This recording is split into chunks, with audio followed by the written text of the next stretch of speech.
Hello and welcome to the Society with Fatima Shaheen at PTB World. Food, they say, is more than just sustenance. It is a celebration of culture, it is a celebration of identity, and it is definitely a celebration of tradition as well. But in Pakistan, where every meal then tells a story, what is very important to understand is that food is that one binding force which then connects people from different backgrounds and definitely from different cultures too. How do we generally see our food and dining choices evolving over a period of time? This is something upon which we'll be shedding light today. We'll not only be talking about this from a social perspective, but we'll also be commenting on it from a cultural perspective as well.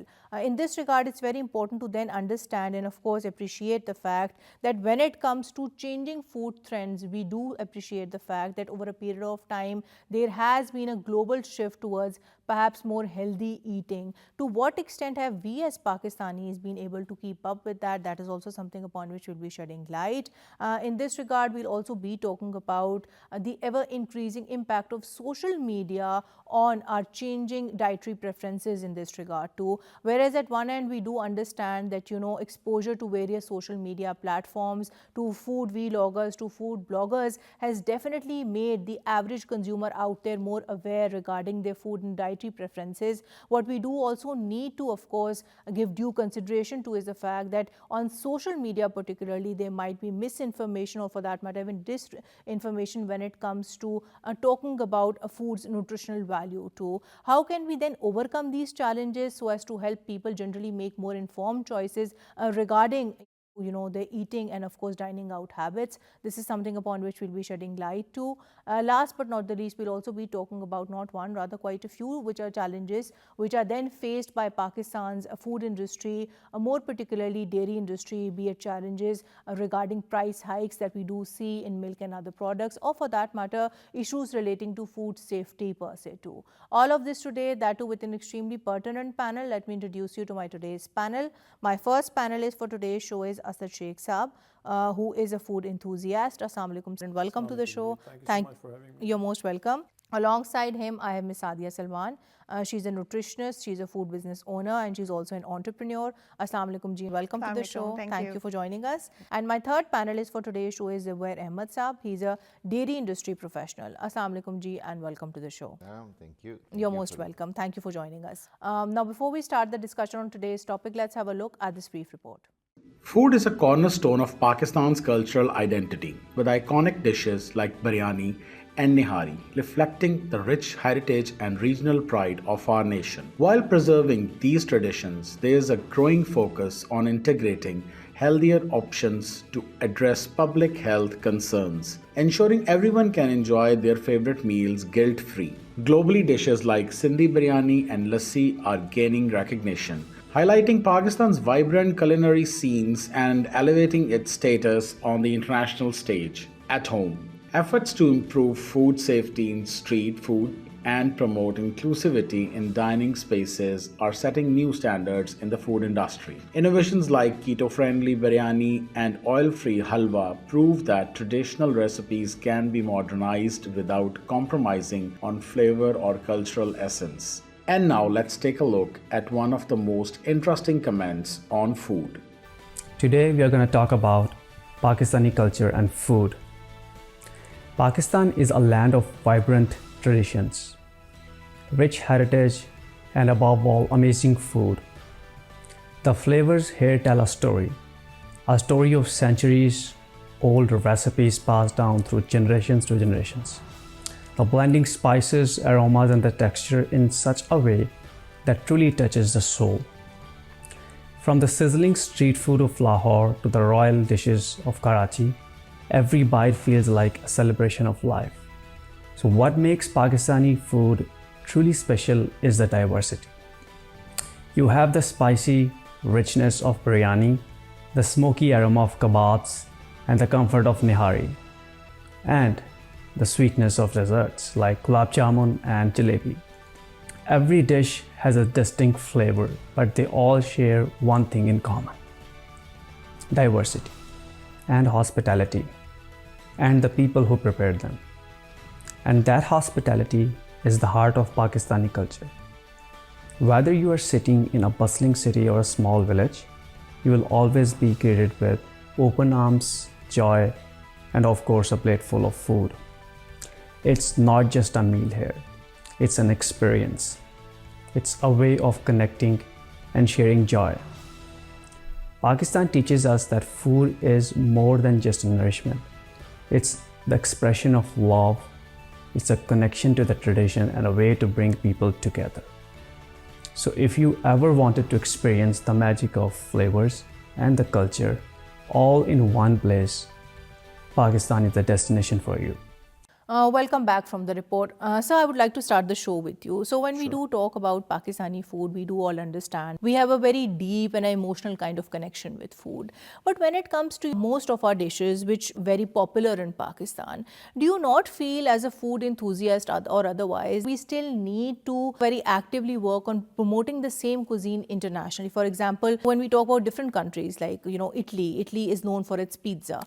Japan is of course known for its sushi. So what about working to then promote our cuisines internationally, that too in a way that they better represent our identity? It's a very difficult job, to be honest with you, because we are competing against a giant. The majority of the restaurants in UK, America, owned by Pakistanis, are known as Indian restaurants. Unfortunately. I mean, it is our cuisine, but it is labeled as Indian. Right. But yes, we need to pick up those flavors up and market as much as we can.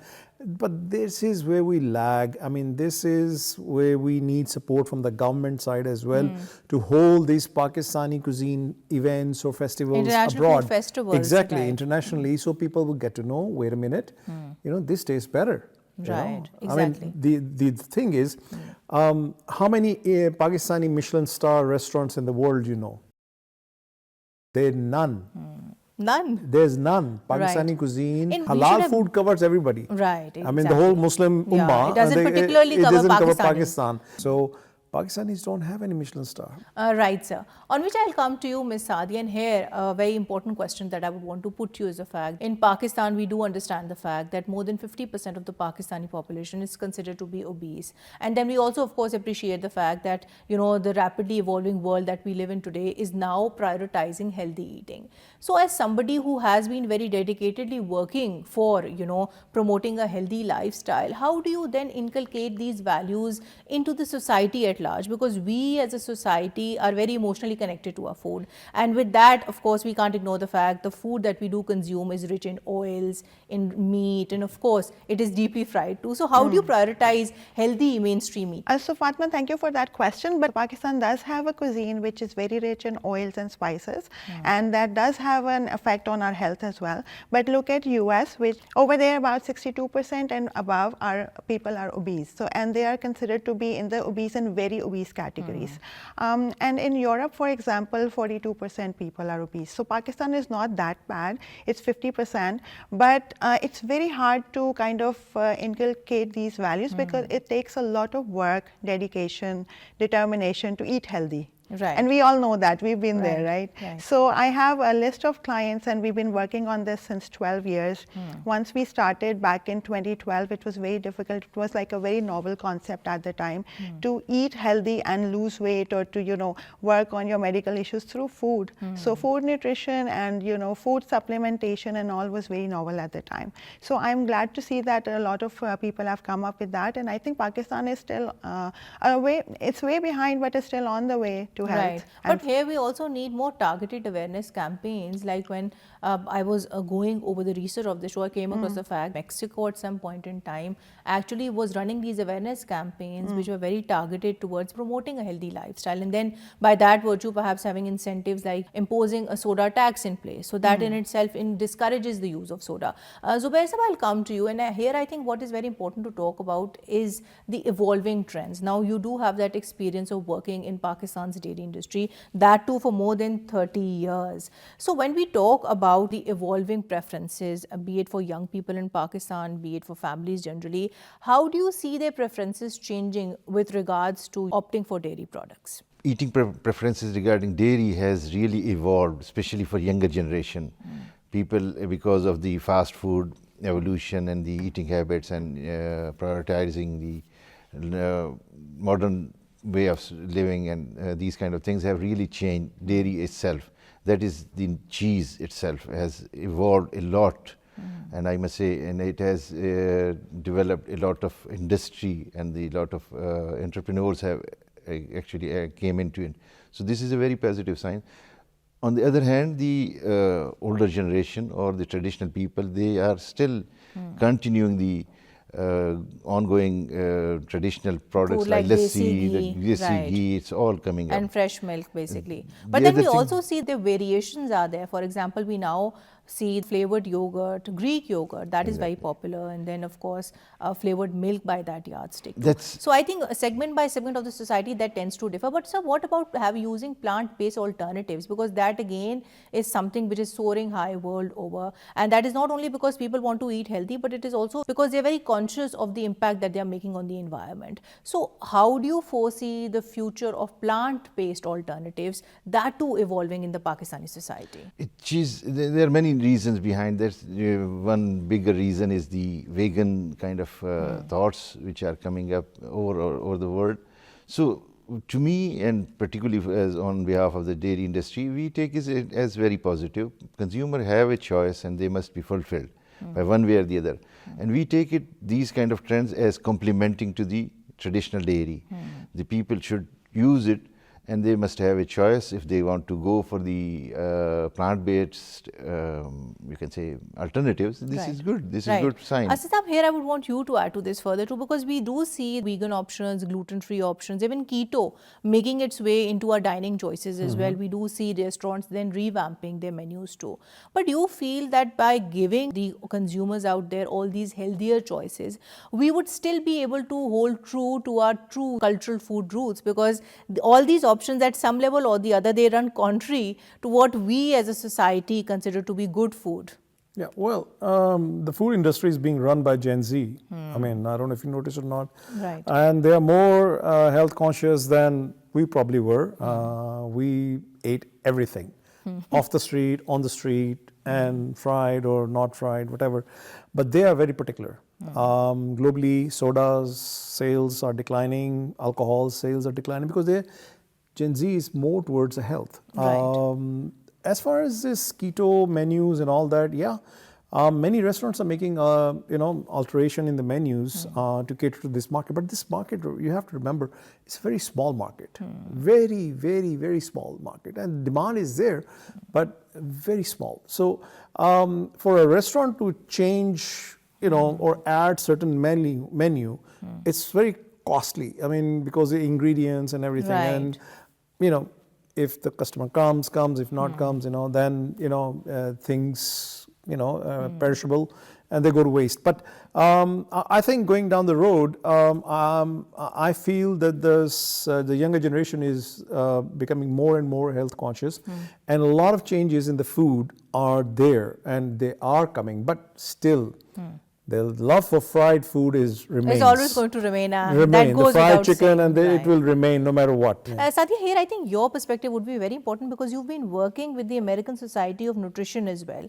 So overall, if you were to analyze, how would you categorize Pakistani cuisine to be in terms of health and wellness? Like if you were to make a comparison of it with perhaps Mediterranean cuisines, or for that matter even Japanese diets, which are considered to be world over the most healthy, where would you exactly place Pakistani cuisine? So Fatima, that's a great question, because all these diets are regional diets, and they have just taken over the world by storm, because they used to work for the people who live in those regions. For example, the Japanese diet is good for the Japanese, Mediterranean is same way good for the Mediterranean people like Greeks and all.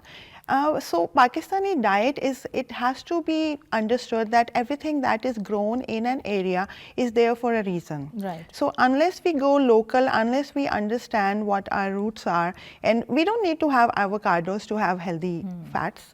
We have a lot of sesame seeds growing here. We have flax seeds, all those nuts and seeds.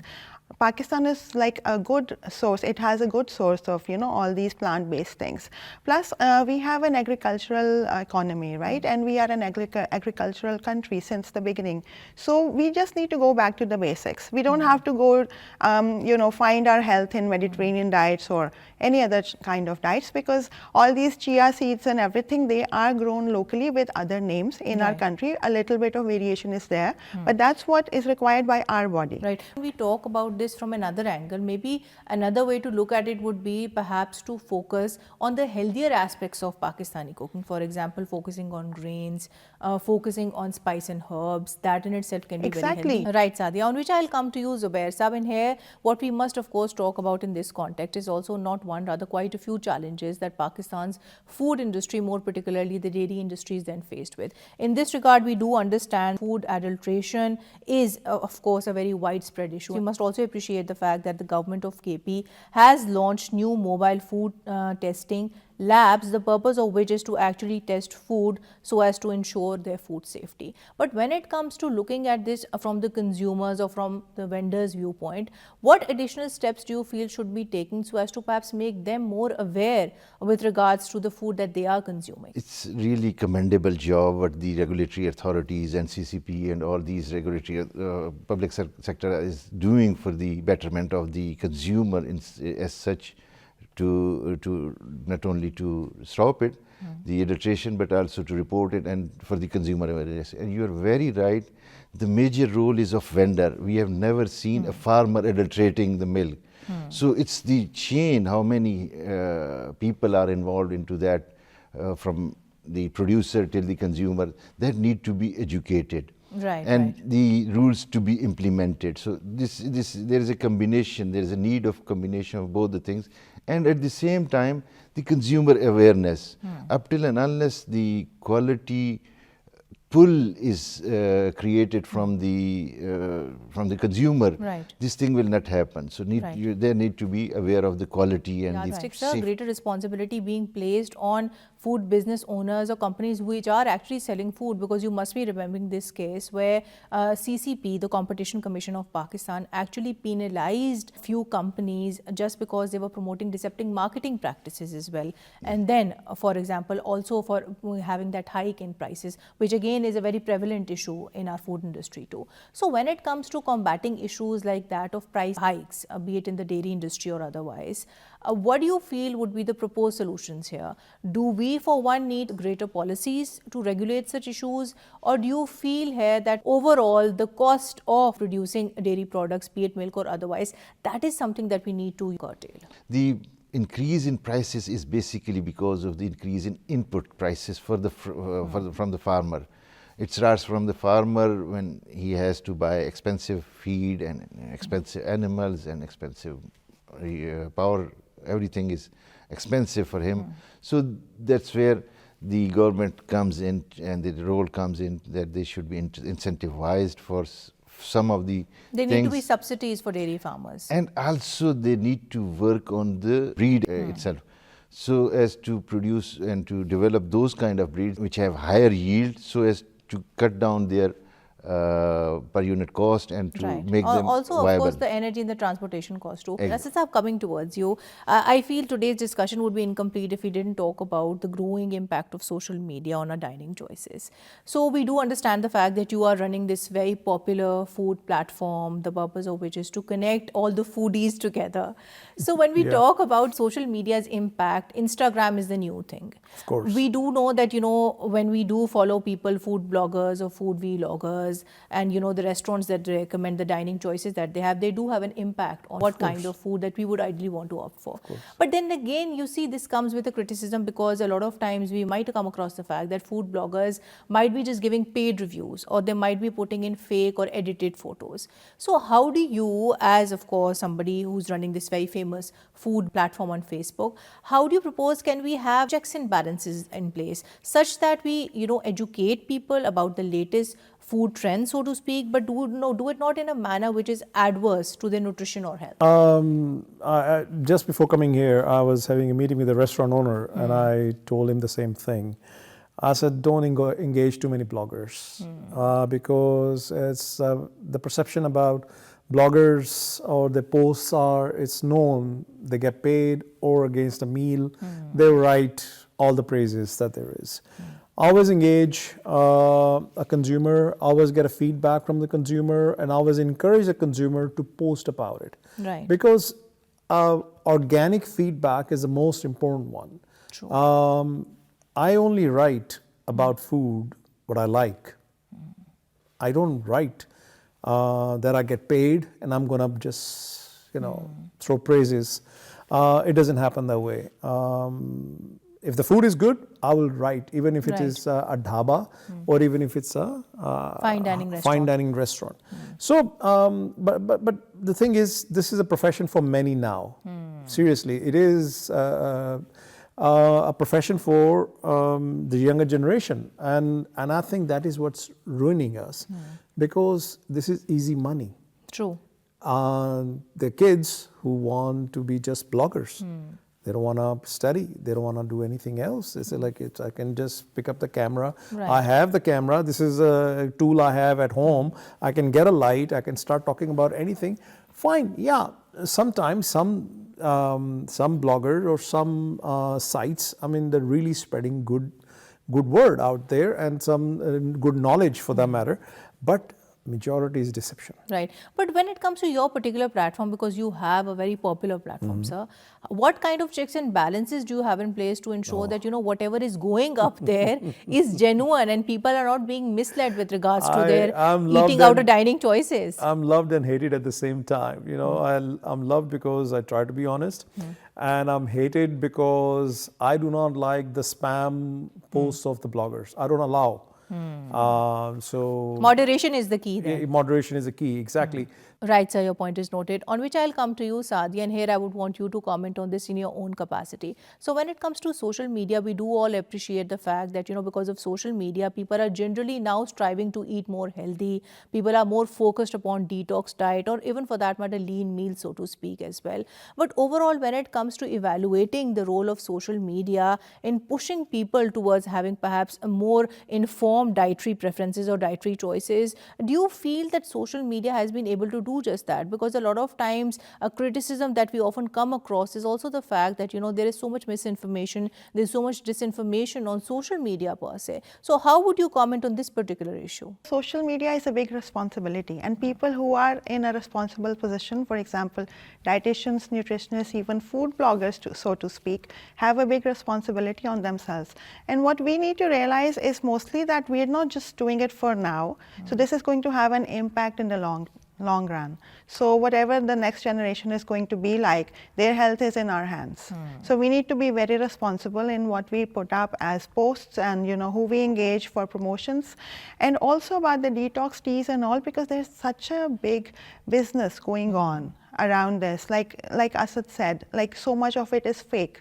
So it's very hard to tell for a layman. They follow all the new trends and then they end up, getting sick. Right. And once you destroy your immune system or once you destroy your digestive system, it's very hard to get it back. Sadia, here I think nutritionists like yourself should possibly collaborate with restaurant owners too, so that they would love to, know that Fatima, what are the nutrients that they should be targeting. Okay, so let me say something here. There's a law. Now the government of Punjab had made a law that your dish has to have the number of calories in front of it. Right. It came as a big news a few months ago, but then it disappeared. Right. So we do laws have like laws, these, but we they don't need to be implement them. implemented. Exactly. Right. So Fatima, when you asked about this, so I would love to collaborate with all these restaurants, but they hate me because I am the judge over there. So I tell them, okay, because there is a whole price attached to it. There's a cost to everything. Right. And healthy food is not made easy. It's not made cheap. So Right. that's where the restaurants want to cut down on, and that's why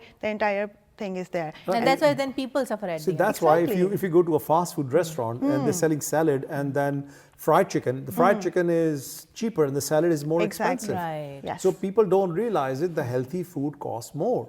I mean, everybody talks about organic. First of all, there is no such thing as organic There's no here such because thing. we do not have any certification here. A point which was well put by both of you, and I would agree with you here. People who do want to invest, they do invest at the end of the day, Asad Saab. Because if they are conscious about their diet, they want to eat healthy, they want to look good, exactly. they would spend that extra amount of money. Fatima, I would like to add something here, because it's not always that expensive to eat healthy, because in our country, like I said, it's an agricultural country. We already have those millets, the grains, the barley and everything there. So the wheat and everything, rice, it's cheap. It's not like very, very expensive. So why do we have to think of those, you know, fancy dishes and all those names? We don't have to do that. We can actually make those changes at home and You eat can healthy. have all the biryanis, the haleems, Exactly. We and have the all desserts that on perhaps our made in menu. a more healthier way, so to speak. And Exactly. that is something that you do. So you're leading by way of example. Zubair sahab, I would want you to be part of the conversation as well. You wanted to add something? Yeah, I must add into that. We Please were studying this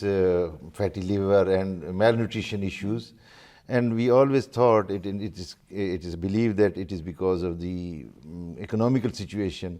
But interestingly, when it was found that even in DHA there are 20% kids who have malnutrition, it's Right. not because they can't afford on quality, it's because of the wrong choices they make. Right. Unhealthy choices. that Unhealthy they make. choices. Right, sir. So, but coming back to your line of work, I think it's very important to talk about the export potential of Pakistan's dairy industry, because I do understand that that is something that you've been actively working on. So, in this regard, we do understand this in itself would have a competitive advantage for us. But at the same time, do you not feel that it would also come with its own challenges? For example, ensuring quality control or complying with international standards too?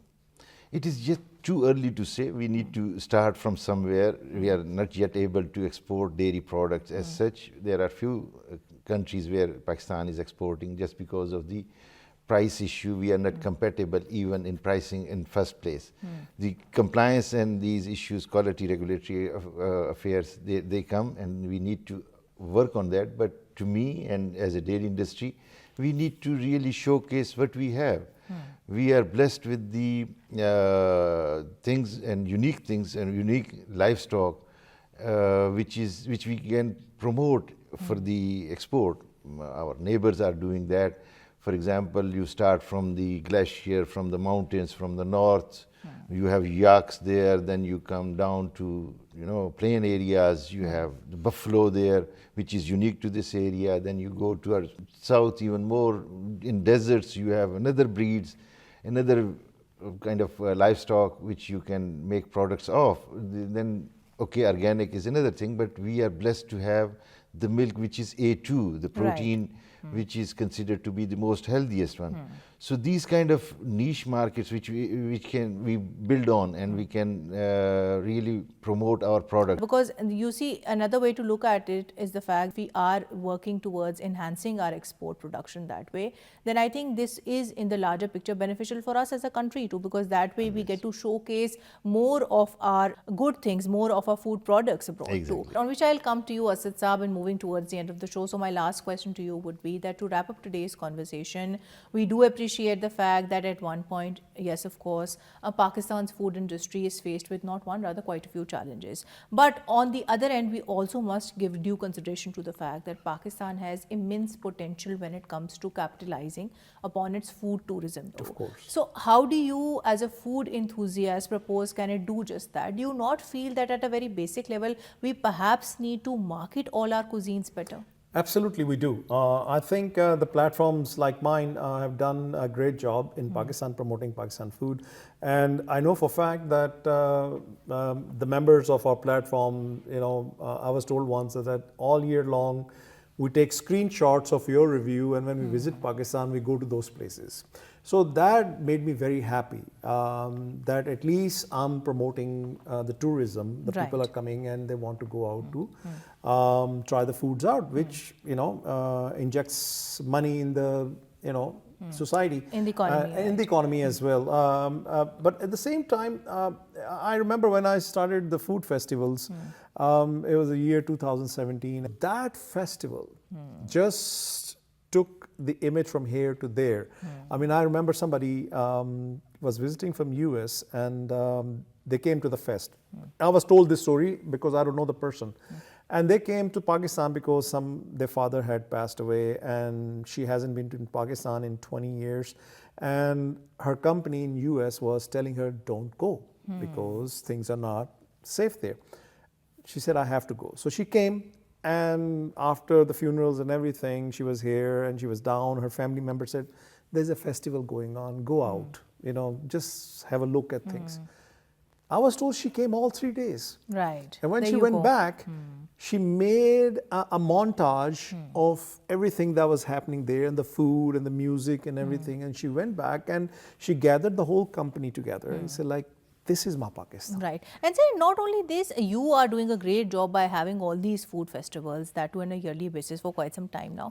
But do you not feel that perhaps there should be more showcasing of international, of rather regional cuisines of ours that do in international food festivals, so that Pakistani food is best represented abroad? Yes. And that is something that will again add to our tourism I too. so agree. I so agree with you. And I think the government did take an initiative on 14th of August by holding a huge event in Islamabad, and our honorable minister was there as well. And I think they need to do such events more often. Right. I mean, what entertainment do we have? And now that we are in the process of having a floating restaurant on the canal in Lahore, so that is something that we always look forward to. Because we need these things. I mean, you see these, there are 2 restaurants right next to Minar-e-Pakistan. That's a beautiful sight, to dine, but the problem is to get there. Right, Asad Saab. Sadia, I'll come to you and moving towards the end of the show. So my last question to you would be that to wrap up today's conversation, what are the most common myths that you as a food business owner, as an entrepreneur, rather as a nutritionist have come across when it comes to Pakistani cuisine, and how would you debunk the same? Do you not feel that when it comes to projecting the true richness and diversity of our Pakistani cuisine, here Pakistani media itself has a very important role to play? Absolutely. So myths are there in every sphere of life. So nutrition is no different.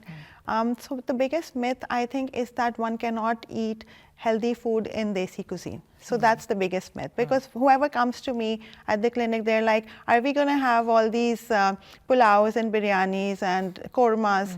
Because most of the people who have health issues are above 50 or something, right? And they need to eat the kind of food that they're comfortable with. I don't know any of our clients who are above 50 and are comfortable with eating pizzas and burgers and salads and all that kind of, like you said, Mediterranean cuisine and all that. He's one of them, yeah. So, for example, we have a very, very nice dish which has been given down to us traditionally through our ancestors, and my grandma used to make it. She gave the recipe to my mom, and then she gave it to me, and I, sorted it out with, a few differences in the ingredients, but the taste is the same. So, but we have, substituted all those unhealthy ingredients with healthy ingredients, ones, and right. it's a part of our diet by design menu now. And so I think the biggest myth is that you cannot eat healthy while having Desi food. So if you just remove the oil and all those excess, bad spices from it, I think it can be healthy for anybody. And this again goes back to also ensuring that your consumer is very well educated as Exactly. well, so that they don't fall victim to such myths too. Exactly. Because you could be doing your best, but if the consumer out there, they are not well aware, they wouldn't be able to pick that difference or the extra effort that you are making in this regard too. Exactly. Zubair Saab, coming towards you and to wrap up today's show. So all in all, given that we have talked about not one, rather quite a few challenges that Pakistan's food industry, more particularly dairy industry, is then faced with, how do you feel can we move towards reducing that the cost it might be placing on the environment at large? Because we do know that livestock emissions contribute 32% of global methane, with Pakistan's share likely to be higher due to its large milk production. How do you propose can the dairy sector today better adapt towards modern sustainability? Contribution from Pakistan or Pakistani farmers would be because of the number of the animals. It's not because of the milk volumes. So we need to work on the breed, as already I stated, that we need to produce more milk from less animals. So that's what we are working already. And second is the disposal of the waste, and also the feeding practices which we need to work on. These 3 things are the pillars, and to ensure that we contribute less for the emission of the gases. Right, and also, sir, by that yardstick to focus on water efficiency as well, amongst other things that you have very rightly so mentioned. Right, sir, your point is noted. On which note I would like to conclude today's show. Thank you so much, Asad Saab. Thank you so much, Ms. Sadia. Thank you so much, Zubair Saab, for your time today. Well, to conclude today's show, we generally spoke about Pakistan's food landscape. In this regard, we not only spoke about the evolving preferences of Pakistani youth, but also of the different stratas of the Pakistani society when it comes to making more informed choices regarding their health, regarding their wellness in this regard, whereas of course it goes without saying that Pakistan's food industry is then faced with not one, rather quite a few challenges, be it that of price hikes, be it that of food safety. What we must then of course focus upon as a Pakistani nation is to promote our Pakistani cuisine, and for that definitely we do need Pakistani media on our side. We do need to perhaps showcase our Pakistani cuisine internationally, that too perhaps in greater food festivals, so to speak. Until and unless we do not market ourselves better, we will not be able to actually showcase Pakistan's true and of course its extremely rich culinary tradition to the world at large. That's it for tonight. Until next time, take care and Allah Hafiz.